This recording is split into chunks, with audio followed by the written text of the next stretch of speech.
laat, ja, en ek verlang sin te gee om eensgesind te wees in die Here. En ek vra jou ook opreg te metgesel, wees hierdie vroue behulpsaam wat met my saam gestry het in die evangelie, ook saam met Clemens en my ander mede-arbeiders wie se name in die boek van die lewe is. Verbly julle altyd in die Here, ek en al verbly julle. Laat julle vriendelikheid aan alle mense bekend word, die Here is naby. Verbly julle altyd in die Here, ek en al verbly julle. Laat julle vriendelikheid aan alle mense bekend word, die Here is naby.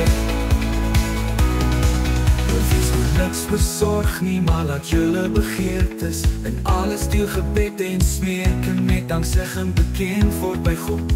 En die vrede van God, wat alle verstand te bowe gaan, sal julle harte en julle sinne bewaar in Christus Jesus.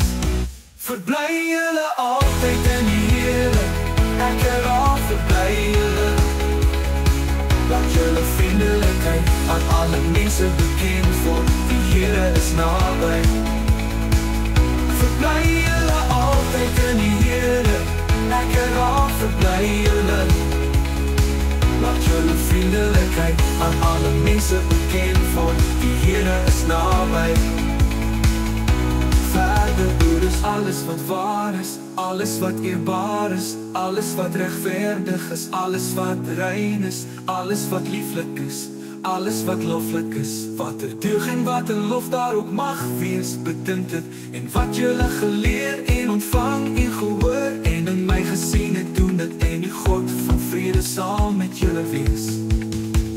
Verbly julle altyd in die Here, ek en al verbly julle. Laat julle vriendelikheid aan alle mense bekend word, die Here is naby. Die Here is naby. Verbly julle altyd in die Here, ek en al verbly julle. Ek en al. Laat julle vriendelikheid aan alle mense bekend word, die Here is naby.